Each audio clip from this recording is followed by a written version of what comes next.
Welcome to the Daily History Chronicle. Each day, we travel back to discover a pivotal moment that changed the world.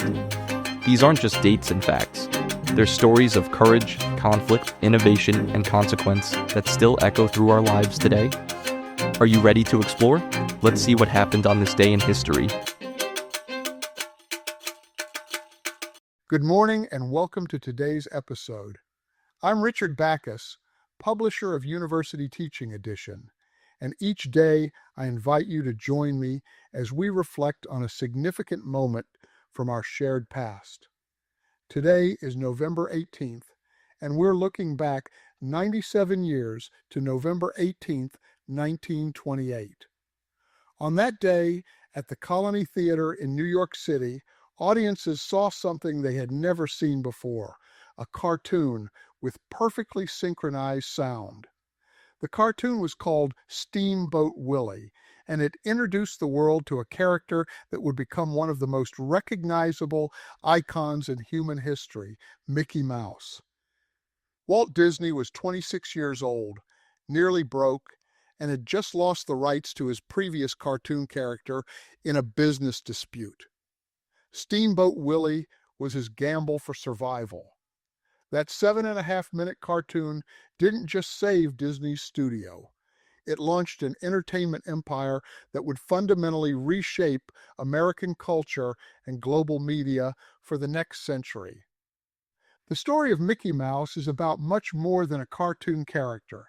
It's about technological innovation, creative resilience, the power of intellectual property, and how one person's vision can build something that outlasts them by generations.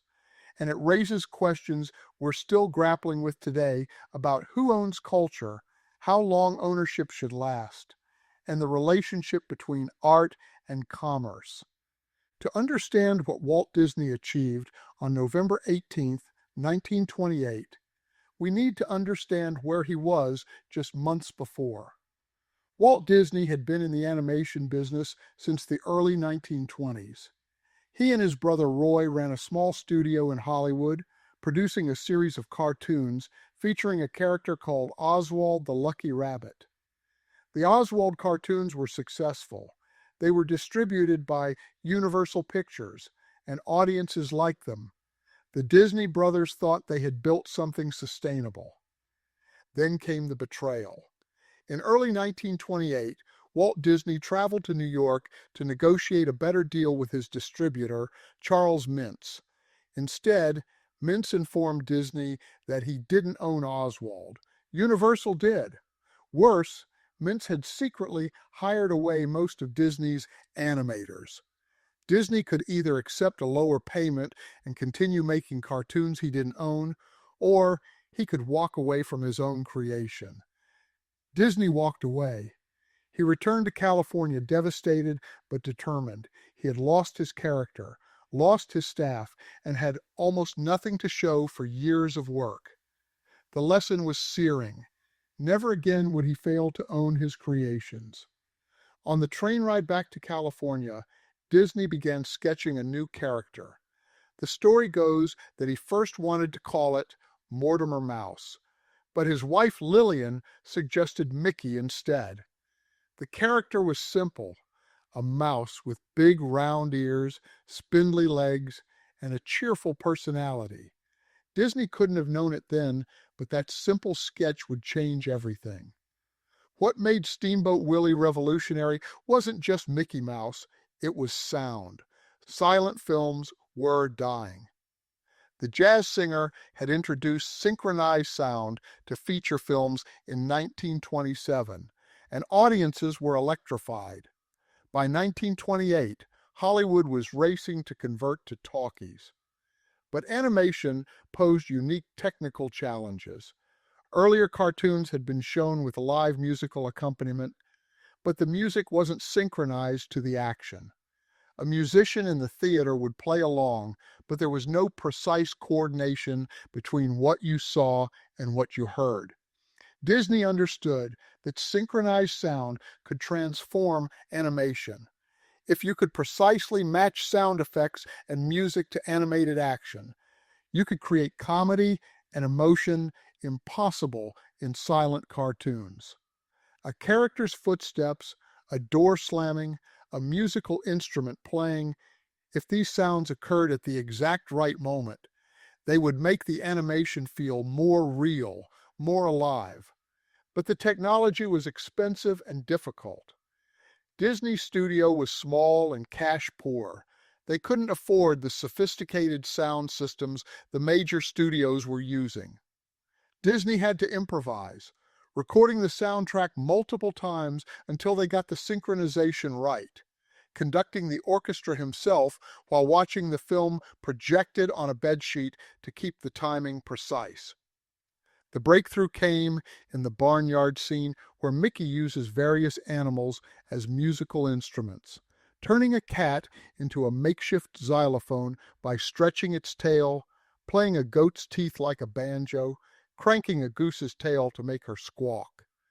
Every action produced a perfectly timed sound. Audiences had never experienced anything like it. The cartoon wasn't just funny, it was magical.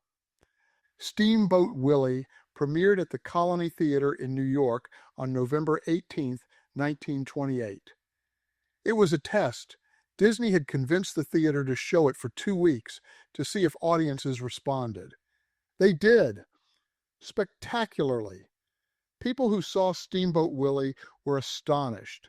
The reviews were ecstatic. The synchronization was perfect. Mickey's personality came through clearly, mischievous but likable, energetic and optimistic. The animation was fluid. The comedy worked. And that synchronized sound made everything feel revolutionary. Disney had actually produced 2 earlier Mickey Mouse cartoons, Plain Crazy and The Gallopin' Gaucho, but both were silent, and he couldn't find distributors interested in silent cartoons in 1928. Steamboat Willie, with its innovative sound, changed everything. Suddenly distributors wanted Mickey Mouse cartoons. The earlier silent films were retrofitted with sound and released. Mickey became an overnight sensation. Within a year, Mickey Mouse was a phenomenon. The character appeared in dozens of cartoons. Mickey merchandise began appearing, dolls, toys, watches. The Mickey Mouse Club, a theater program for children, launched in 1929 and quickly had 1 million members. A simple cartoon mouse was becoming a cultural icon. Mickey Mouse saved the Disney studio, but Walt Disney's ambitions went far beyond cartoons.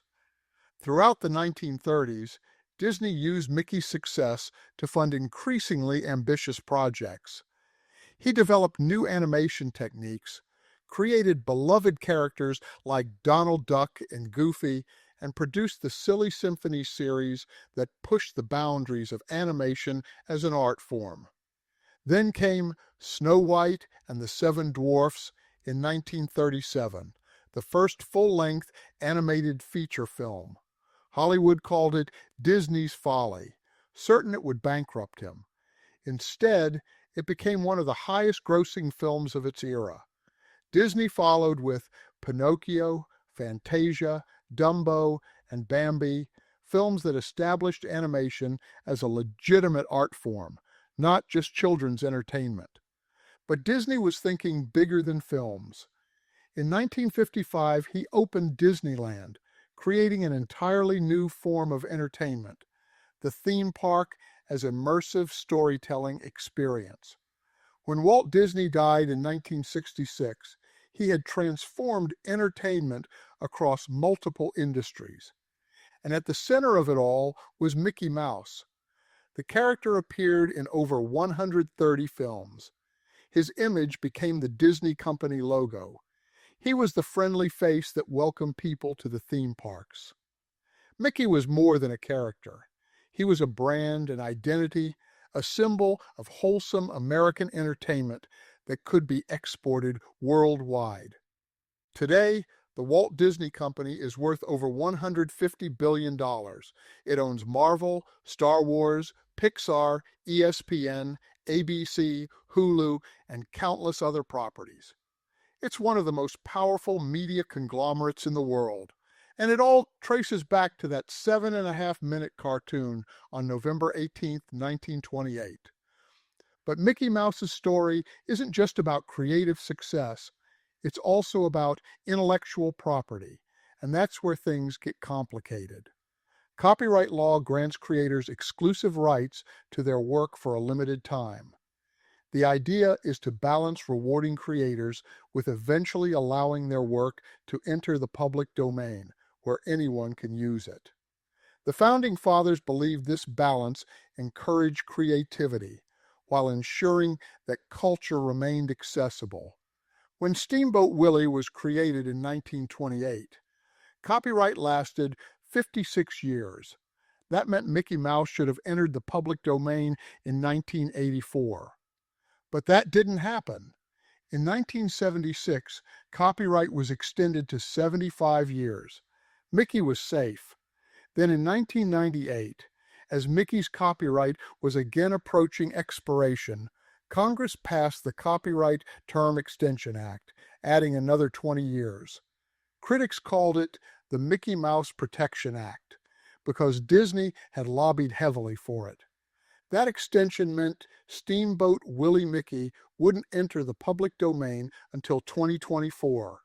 And indeed, on January 1st, 2024, the copyright on the original Steamboat Willie version of Mickey finally expired, 95 years after his debut. But here's the thing. While the 1928 version of Mickey is now public domain, later versions of Mickey, with his modern appearance, personality, and trademarked image, remain protected. Disney still owns Mickey Mouse as a trademark, which doesn't expire. You can use the Steamboat Willie version, but if you try to create anything that evokes modern Mickey, Disney's lawyers will come calling. This illustrates a larger tension in our culture. Disney built its empire partly on public domain stories: Snow White, Cinderella, The Little Mermaid, Beauty and the Beast, fairy tales and folklore that belonged to everyone. But Disney then fought ferociously to prevent its own creations from entering the public domain, lobbying for copyright extensions that benefit large corporations far more than individual creators. The story of Mickey Mouse raises fundamental questions about creativity and ownership that feel increasingly urgent today. On one hand, Disney's argument makes sense. They created Mickey. They invested billions building the character into what he is today. Why shouldn't they own and control that creation? Without copyright protection, what incentive do creators have to invest in building lasting characters and stories? On the other hand, culture belongs to all of us in some sense. Mickey Mouse isn't just Disney's property. He's part of shared cultural experience for billions of people across generations. At what point does a character become so embedded in our collective consciousness that holding him under corporate lock and key impoverishes our culture? The original purpose of copyright was to encourage creativity by granting limited monopolies, but limited has become increasingly elastic. When copyrights last nearly a century, they're not encouraging the original creators. Walt Disney has been dead since 1966. They're enriching corporations and heirs. Is that what copyright was supposed to do? Disney's dominance raises other concerns.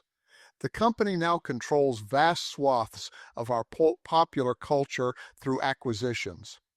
When one company owns Marvel superheroes, Star Wars, Disney princesses, and Pixar characters, that concentration of cultural ownership has implications for creativity, diversity, and the kind of stories that get told.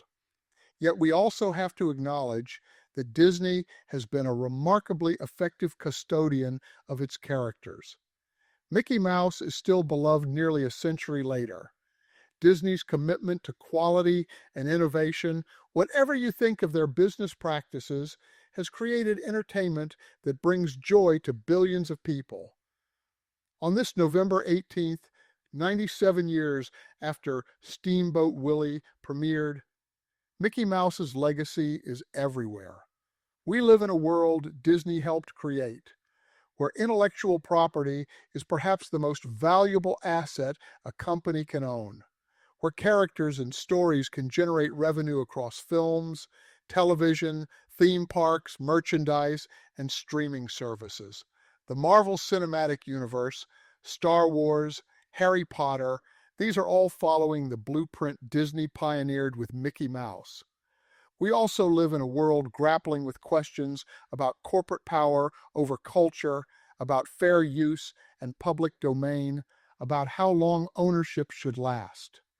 The debates over Disney's copyright extensions, over fan fiction and transformative works, over what happens when a few corporations control most of the stories we tell.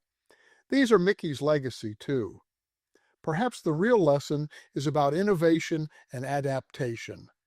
Disney succeeded in 1928 because he embraced new technology, synchronized sound when others hesitated.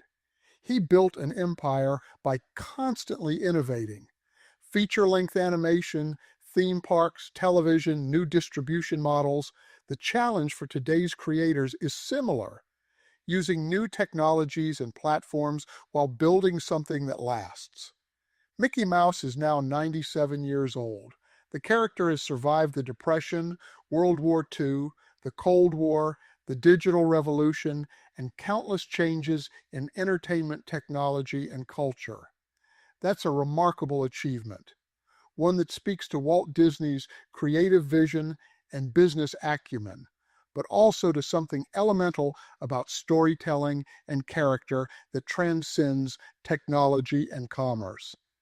That simple mouse, born from failure and desperation on a train ride in 1928, became one of the most recognizable symbols in human history. Not bad for 7.5 minutes of synchronized sound.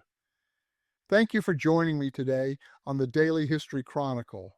As philosopher George Santayana reminds us, those who cannot remember the past are condemned to repeat it. Today, we explored how Walt Disney turned failure into innovation, creating not just a cartoon character, but an entirely new form of entertainment, and in the process raised questions about creativity, ownership, and culture that remain unresolved. The next time you see Mickey Mouse, remember that behind those famous ears is a story about resilience, technological innovation, and the complicated relationship between art and commerce. Until tomorrow, may your day be enriched by the lessons of history.